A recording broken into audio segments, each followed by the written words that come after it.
بسم اللہ الرحمن الرحیم۔ ناظرین کرام،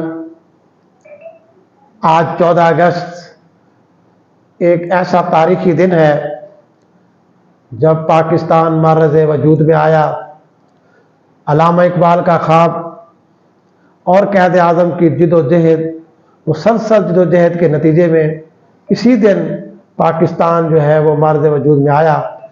تو پاکستان کے معرض وجود میں آنے کے بعد اور اس پاکستان کی جد و جہد میں علماء کا کیا کردار تھا، پاکستان کے معرض وجود میں آنے میں مختلف مکتبہ فکر کے لوگوں کا کیا کردار تھا، تو اس حوالے سے ہمارے ہاں حضرت مولانا مفتی محمد فاروق صاحب تشریف لائے ہیں۔ ہم ان کا شکریہ ادا کرتے ہیں کہ وہ ہمارے ہاں تشریف لائے ہیں۔ تو اس حوالے سے پاکستان کے تصور کے حوالے سے اور دو قومی نظریے کے حوالے سے اور پاکستان کے جو اغراض و مقاصد تھے ان کے حوالے سے وہ بات کرنا چاہیں گے۔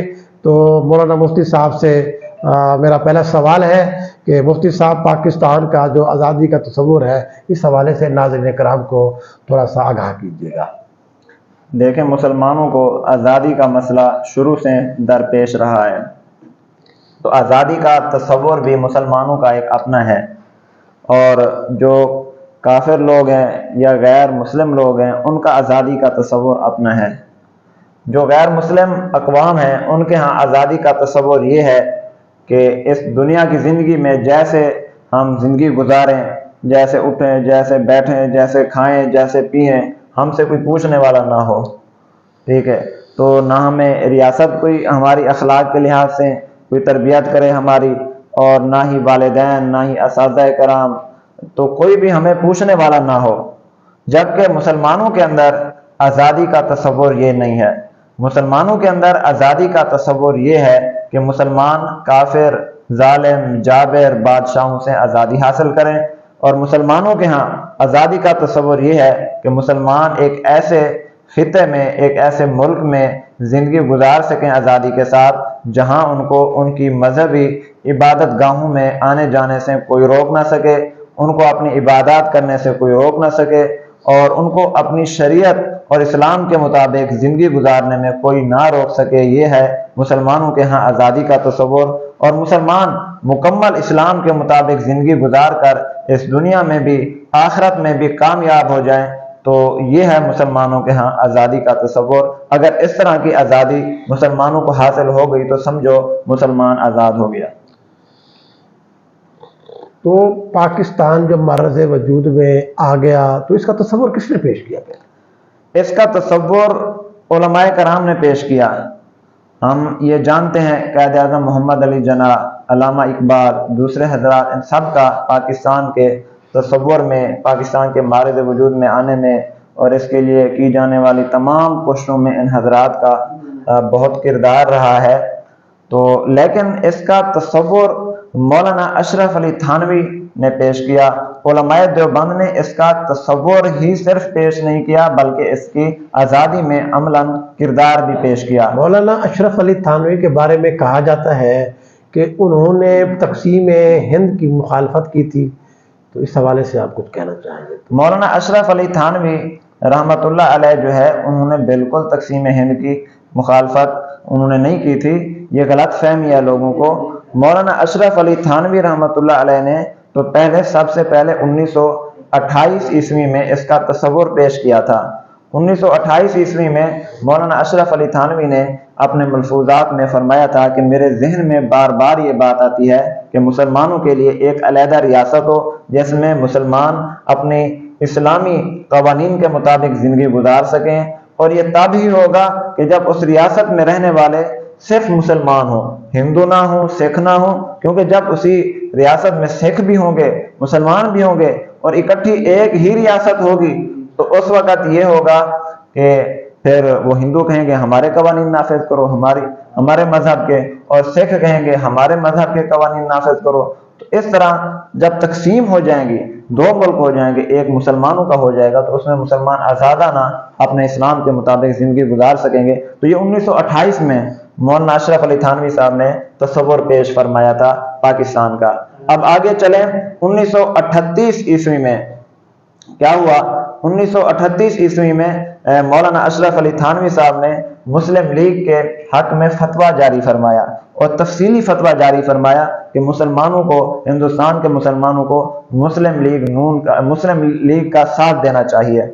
تو اس کے بعد 1943 عیسوی میں مسلم لیگ نے جب اپنا ایک اجلاس بلایا تو ان کو مولانا اشرف علی تھانوی رحمۃ اللہ علیہ کی ہمدردیاں تو معلوم ہو چکی تھیں، علماء کا کردار بھی ان کے سامنے آ چکا تھا، بلکہ آج کل جو 14ویں کا ہے نا مطالعہ پاکستان، اس میں بھی رائٹر نے اس بات کا اعتراف کیا کہ یہی علماء تھے جنہوں نے آزادی کی تحریکیں چلائیں، انہی علماء نے مدرسے قائم کیے اور انہی علماء نے وہ لوگ پیدا کیے جنہوں نے آزادی کی تحریک میں پاکستان اپنی جو ہے قربانیاں پیش کی۔ کیا پاکستان جو معرض وجود میں آیا تو اس میں کتنا عرصہ لگا؟ یعنی کہ پاکستان کے حوالے سے 1857 کی جنگ آزادی ہوئی، مسلمان جنگ آزادی میں جو ہے نا وہ شکست کھا گئے، تو اس کے بعد مسلمانوں پر افتاد پڑی اور مسلمانوں کو جو ہے نا وہ نشانہ بنایا گیا، تو اس کے بعد جو علماء کرام نے قربانیاں دی، تو اس حوالے سے آپ کچھ کہنا چاہتے ہیں؟ 1857 کی جنگ آزادی کے بعد ہی علماء کرام نے پاکستان کی ایک اسلامی ریاست کے لیے جدوجہد شروع کر دی تھی۔ البتہ اس کی شکلیں مختلف تھیں، کبھی مدرسے کی شکل میں جدوجہد ہو رہی تھی، کبھی تحریکوں کی شکل میں جدوجہد ہو رہی تھی، کبھی فلاں عالم نے اپنی طرف سے فلاں کام کیا، تو یہ ساری کوششیں ملتی جلتی ہوئی یہ قائد اعظم محمد علی جناح کے دور میں یہ اکٹھے ہوئی، علامہ اقبال کے دور میں۔ ٹھیک ہے، پاکستان اب آزاد ہو گیا، ہاں جی، تو پاکستان کا جو آئین ہے کیا وہ خالصتاً اسلامی ہے؟ پاکستان کی بنیاد تھی لا الہ الا اللہ کی بنیاد پر یہ معرض وجود میں آیا، تو پاکستان کا جو موجودہ آئین ہے کیا یہ اسلام کے مطابق ہے؟ پاکستان کا آئین ہے جو اس میں اسلامی دفعات شامل ہیں۔ سن 73 میں جو آئین بنا ہے آپ اس میں دیکھ سکتے ہیں کہ اسلامی دفعات شامل کی گئی ہیں۔ یہ علیحدہ بات ہے کہ عملی طور پر پاکستان کے اس آئین کو یا اسلامی آئین کو نافذ کیا جائے یا نہ کیا جائے، یہ ایک علیحدہ بات ہے۔ اور بانی پاکستان قائد اعظم محمد علی جناح کی جو تقاریر ہیں آپ ان کو سنیں، اگر وہ لکھی ہوئی ہیں کتابوں میں تو ان کو پڑھیں، تو انہوں نے بارہا اس بات کا اظہار فرمایا تھا کہ جب اسلامی نظام کی شکل میں ایک نظام ہمارے ہاں موجود ہے تو ہمیں اور کسی نظام کی ضرورت نہیں ہے۔ اور یہ بانی پاکستان کی جو سوچ تھی وہ اسلامی تھی۔ اس کی وجہ یہ تھی کہ مولانا اشرف علی تھانوی کے ساتھ ان کا گہرا ربط رہا ہے۔ مولانا اشرف علی تھانوی صاحب نے بارہا اپنے وفود قائد اعظم کے پاس بھیجے، ان وفود میں مولانا ظفر احمد عثمانی، مولانا شبیر احمد عثمانی یہ لوگ شامل ہوا کرتے تھے۔ اور قائد اعظم نے باقاعدہ اعتراف کیا ہے کہ مجھے اور علماء بھی ملے ہیں، لیکن سیاسی طور پر وہ ملے ہیں، مذہبی لحاظ سے میری تربیت، میری اصلاح کی فکر جس طرح ان لوگوں نے کی ہے، علماء دیوبند نے کی ہے، اور کسی طرح کے علماء نے نہیں کی۔ اور پھر آپ کو ایک عجیب بات بتاؤں، یہ بھی ایک قدرتی اتفاق ہے کہ جب مولانا اشرف علی تھانوی رحمۃ اللہ علیہ فوت ہونے لگے تو انہوں نے ایک پیشن گوئی کی تھی۔ پہلے تو انہوں نے ایک خواب دیکھا تھا، خواب یہ دیکھا تھا کہ علماء اور صلحاء کا ایک مجمع ہے اور میدان محشر میں قائد اعظم بھی ان کے ساتھ ہے۔ وہ فرماتے ہیں کہ ایک تو میں خواب کم دیکھتا ہوں، تو جب میں نے یہ خواب دیکھا تو میرے ذہن میں آیا کہ کہاں علماء صلحاء اور کہاں قائد اعظم، تو وہ فرماتے ہیں مجھے جواب یہ دیا گیا کہ اس آدمی نے 10 کروڑ مسلمانوں کی فکر کی، ان کے لیے ایک آزاد اسلامی ریاست کی فکر کی، تو اس لیے اس کا حشر بھی انہی کے ساتھ ہے۔ تو یہ تو ایک خواب ہے مولانا کا۔ آگے جب مولانا اشرف علی تھانوی صاحب فوت ہونے لگے اور مرض الوفات میں تھے تو انہوں نے اپنے خلفاء کو بلایا، ان میں مولانا شبیر احمد عثمانی، مولانا ظفر احمد عثمانی، مولانا مفتی محمد شفیع، اور انہوں نے بلا کر ایک پیشن گوئی کی کہ میری وفات کا وقت قریب ہے اور میرا جنازہ اور قائد اعظم کا جنازہ ان کی بھی جب وفات ہوگی تو ہم دونوں کا جنازہ 2 عثمانی پڑھائیں گے۔ تو یہ پیشن گوئی پوری ہوئی۔ یہ دیکھیں قدرتی طور پر اتفاق ہے کہ مولانا اشرف علی تھانوی کا جنازہ مولانا ظفر احمد عثمانی نے پڑھایا، اور جب مولانا شبیر احمد عثمانی نے قائد اعظم کا جنازہ پڑھایا تو یہ بھی ایک قدرتی ہے۔ یہ نہیں کہ بھی مولانا شبیر احمد عثمانی صاحب نے ان کو کہا ہو کہ میں نے آپ کا جنازہ پڑھانا ہے، ایسی بات نہیں ہے۔ جب قائد اعظم مرض الوفات میں تھے تو وزیر اعظم لیاقت علی خان ان کے قریبی دوست تھے، تو وہ جو آئے ان کو ملنے کے لیے، تو مل کر واپس جانے لگے تو قائد اعظم نے ان کو بلایا اور ان کو بلا کر کہا کہ دیکھو میرا دل چاہتا ہے کہ میرا جنازہ مولانا شبیر احمد عثمانی پڑھائے۔ چنانچہ وزیر اعظم لیاقت علی خان نے فوراً فون کیا۔ مولانا شبیر احمد عثمانی اس وقت کراچی میں تھے، انہوں نے فون کر کے کہا کہ آپ کراچی میں ہی ٹھہریں، آپ نے قائد اعظم محمد علی جناح کا جنازہ پڑھانا ہے۔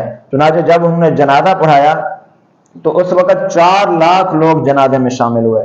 پھر ان 4 لاکھ لوگوں میں انہوں نے قائد اعظم کی شخصیت کو اچھے الفاظ میں یاد کیا، خوشامد کے طور پر نہیں بلکہ پاکستان کے بننے میں جو اجلاس ہوتے تھے، جو بھی کام ہوتا تھا، یہ حضرات قائد اعظم کے قریب رہتے تھے، تو انہوں نے قائد اعظم کو قریب سے دیکھ لیا تھا، تو اسی قریب والے تعلق کی بنا پر مولانا شبیر احمد عثمانی نے بہت اچھے الفاظ میں قائد اعظم کو یاد کیا۔ ناظرین کرام، ماشاءاللہ آپ سن رہے ہیں کہ علماء دیوبند کا پاکستان بنانے میں اور قائد اعظم کے ساتھ ان کی خاص قربت کے حوالے سے بہت بڑا اہم کردار رہا ہے، جس کی مفتی صاحب جو ہے نا وہ فرما رہے تھے۔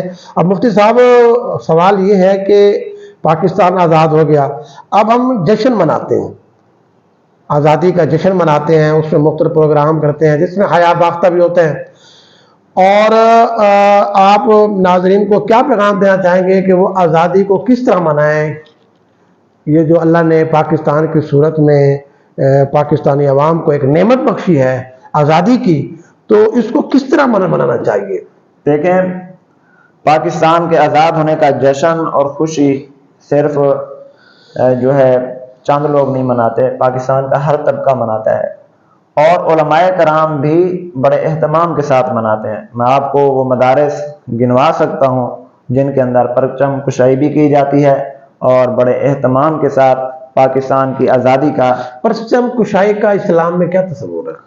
پرچم کشائی کا اسلام میں تصور جو ہے وہ اس کا یہ مطلب ہے کہ پاکستان کا پرچم جب ہم بلند کریں گے اپنے مدارس میں، تو اس سے پاکستان کی ساتھ ہماری محبت ہوگی، ہماری آنے والی نسلیں جو دیکھیں گی ہمارا یہ عمل، تو ان کے دل میں بھی ہوگا کہ آخر یہ پرچم جو ہے اس پاکستان کا ہی ہے نا۔ بالکل، تو پاکستان ایک اسلامی ملک ہے، ہمارے بزرگوں نے حاصل کیا، تو اس لیے اس میں کوئی حرج نہیں، یہ کرنا چاہیے۔ ماشاءاللہ، یہ تھے جناب مفتی محمد فاروق صاحب جو اپنے خیالات کا کوئی ناظرین کو پیغام دینا چاہیں آزادی کے حوالے سے حضرت صاحب۔ ناظرین کو میرا پیغام ہے،